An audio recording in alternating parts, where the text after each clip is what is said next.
Better Call Saul, Season 6, Episode 12, Waterworks. Fantastic stuff. The underlying theme of redemption in this episode served two purposes. In the end, Kim actually found redemption by finally coming clean, and in doing so, we are also provided with what I believe is the only viable path to redemption for Saul Goodman.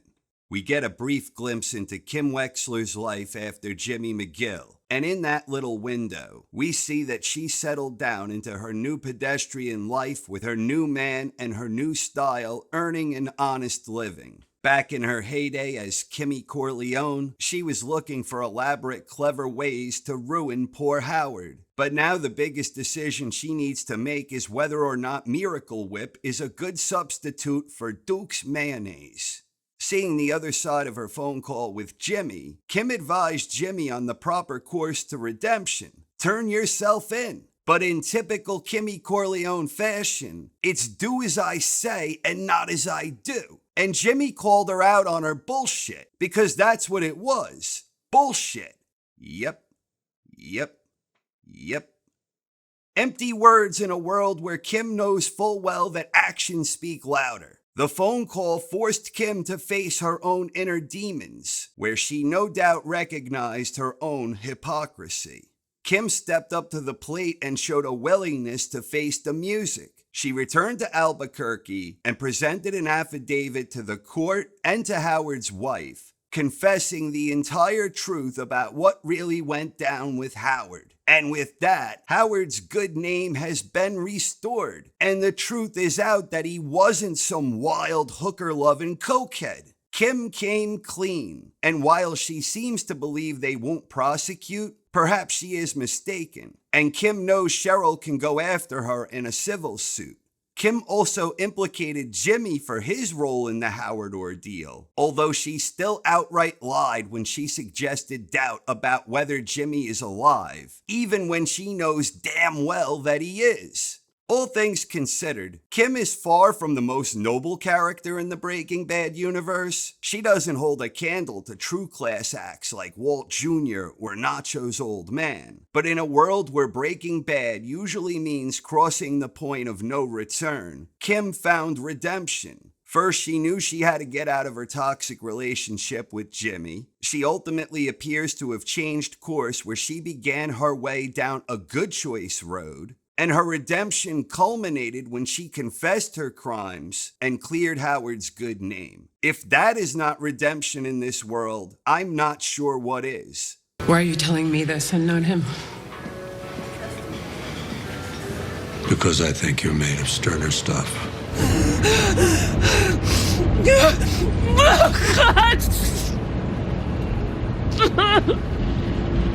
You want me to say something? Yeah. You should turn yourself in.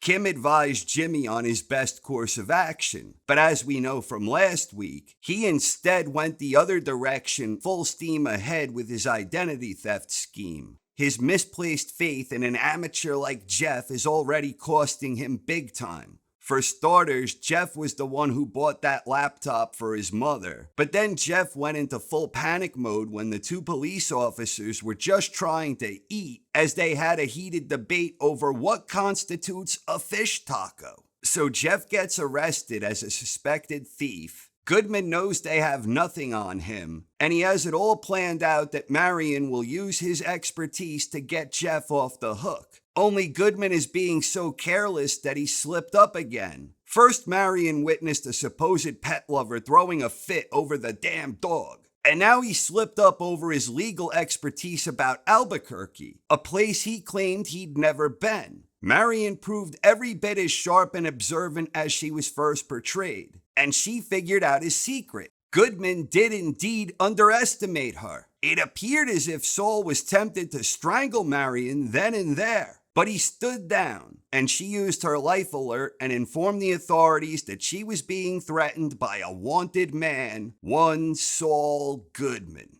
A lot of people might mistake this as Jimmy showing a moment of humanity when he decided not to kill her, but I don't think that's the case at all. Jimmy was also planning to whack the cancer patient in the back of the head with a doggy urn, but he was never put to the test because the cancer patient passed out again. But the truth is, McGill never really got his hands dirty. He didn't have it in him. Walter White may not have been formidable when it came to inflicting damage on others. He was no Mike Ehrmantraut in that regard. But Walt wasn't afraid to get his hands dirty when needed. Goodman never got his hands dirty.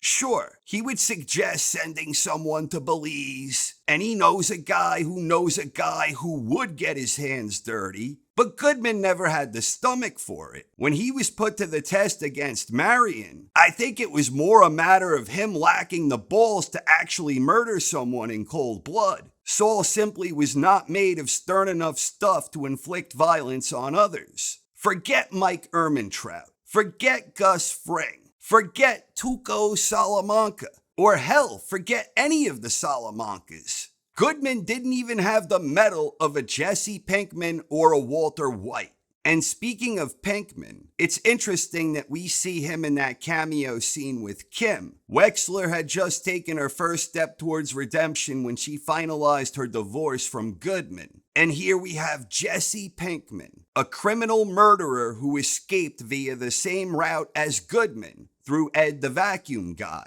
Unlike Kim, who was complicit in the cover-up of Howard's murder and whose actions led to said murder, Kim never actually killed anyone in cold blood. Pinkman did. He murdered Gail in cold blood. And while it can be argued he found some degree of redemption after all the suffering he endured, Pinkman never faced the music and came clean the way Kim did. And the fact that it didn't take Goodman long to abandon his miserable existence for self-preservation under the guise of Gene Takovic, how long will it take Pinkman to break bad again? Or will Pinkman ultimately find redemption and follow Kim's lead? We may never know Pinkman's fate beyond his escape to Alaska. But right now, Kim helped pave the way to a viable path of redemption for Goodman. Turn yourself in. And after Goodman called Kim out on her bullshit, she stopped talking the talk and began walking the walk.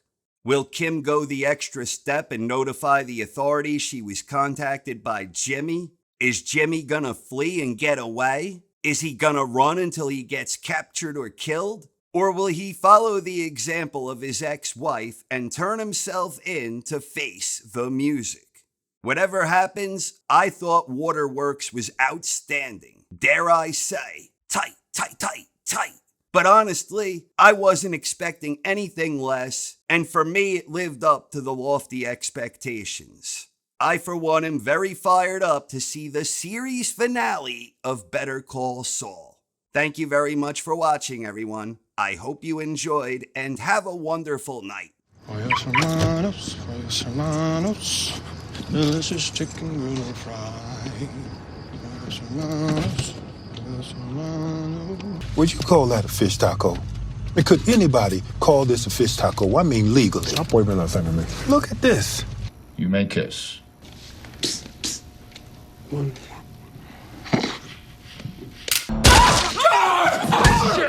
Oh my God! No! Oh my God! I will, file these tomorrow. All right, well, have a nice life, Kim.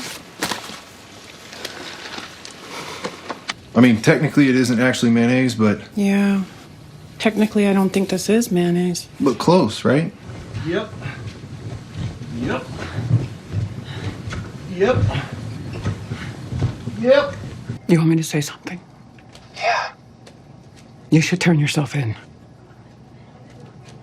The what? You heard me. So what? So what? Screw them. Remember, the winner takes it all. Pollos hermanos, pollos hermanos, delicious chicken noodle fry. Pollos hermanos, pollos hermanos. You know, Quasimodo predicted all this. Who is it? That, my friend, is Albuquerque's public enemy #1. But you said we're done. You said cross to the other side of the street if I see you coming. Tell me, how much product can you churn out with a setup like this? We're done. We're done with the questions. Now I need you to say it. We're done. Come on. Say it. We're done. Say it.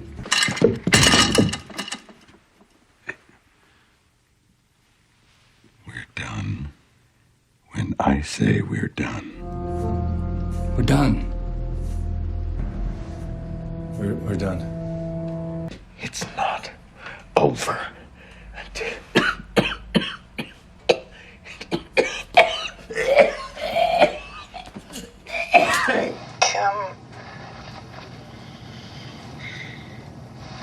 Kim. I'm glad you're alive.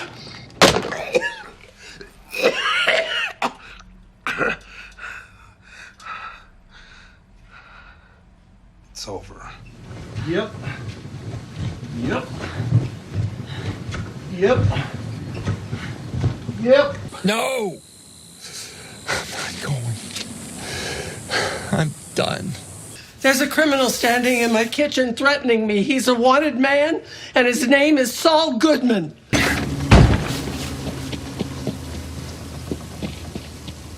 You're done. You are done!